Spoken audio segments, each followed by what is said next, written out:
Bill Simmons on his podcast on Sunday mentioned how he's on high alert about Lauri Markkanen. He said Markkanen isn't not available. I have not heard anything specific to Markkanen's future in Utah. Have you? I think he's available. Here's, I'm just asking sort of the hypothetical.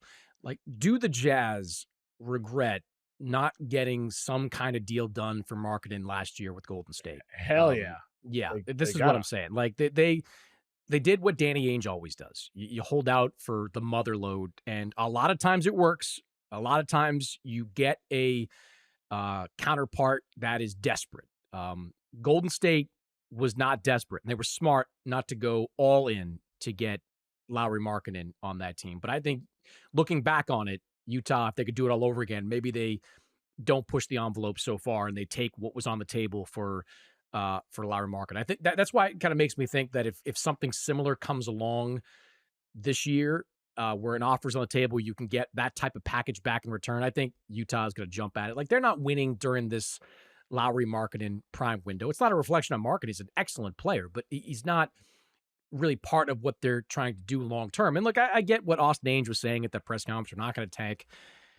Believe it when I see it, right? Just, let's, okay. Especially next year. Next year's draft has 3, 4 number 1 pick quality players. Like, next year Kevin, is the year to tank. Yeah, like what? Even if they're not, like, how many games are they winning in the Western Conference? Like, I mean, it's not many. They're going to be in such a tough position, I think, come January, February. That's why I think 2 things. I think, one, I think Markkanen's going to be available. I don't know. It's a separate conversation about like how big a difference maker he is and what, because you have to give up something to get him because he makes so much money and he's a good but not great player. So there's certainly a debate about whether or not he can transform kind of one of these, like, let's say Orlando, for example. Like, does he turn Orlando into a top tier team in the Eastern Conference, a team that needs that kind of offensive boost? I don't know the answer to that, but I do think that Utah has no use for Lauri Markkanen next year. They're not going to be a good team. And however you want to frame it, whether you are intentionally tanking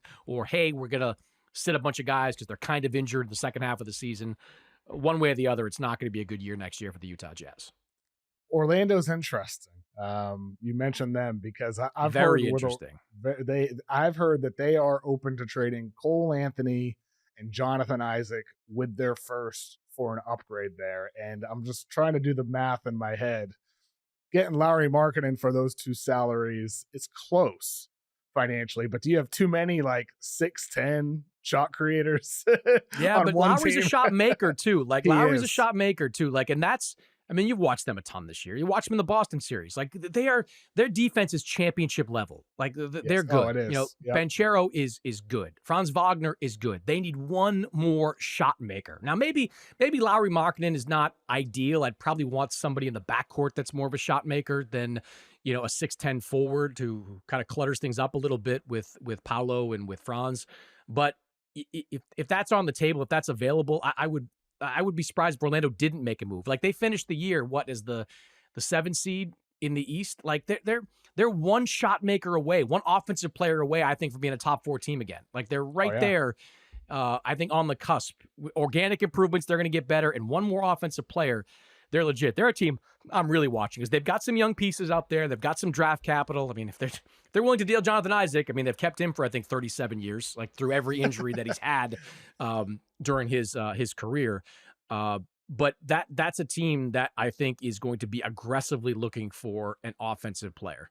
And for what it's worth, the Isaac $25 million salary and the Cole Anthony $12.9 million salary work perfectly for Lauri Markkanen's $42.1 million. So who knows? We might have just made a deal here on the podcast because connected some rumors here because Markkanen would make some sense there.